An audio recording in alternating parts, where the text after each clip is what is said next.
Europe 1, il est 6h46. Retrouvez la chronique Innovation avec EDF.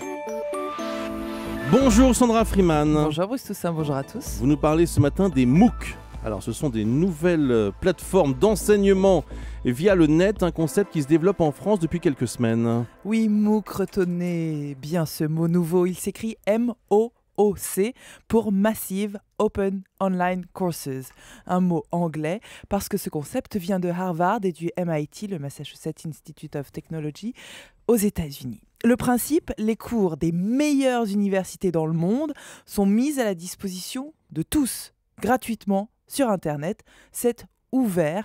Vous voulez suivre un cours de l'université de Stanford, par exemple, et bien désormais, c'est possible. Comment est-ce que ça fonctionne? Ce sont les professeurs qui mettent leurs cours en ligne? Non, c'est un petit peu plus évolué. Des plateformes de distribution organisent tout ça. Ce sont en fait des entreprises, pour l'instant principalement de la Silicon Valley.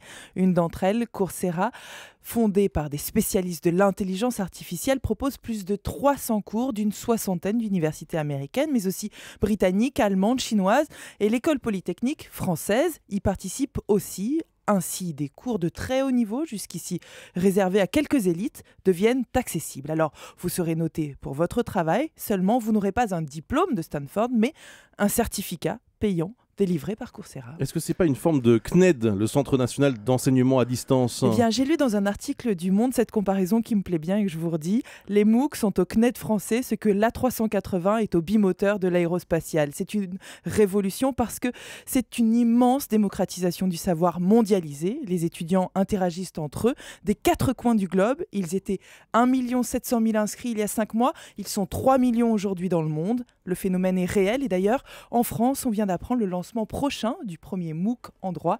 4 formations de haut niveau qui seront entre autres proposées par la Sorbonne. Merci Sandra Freeman.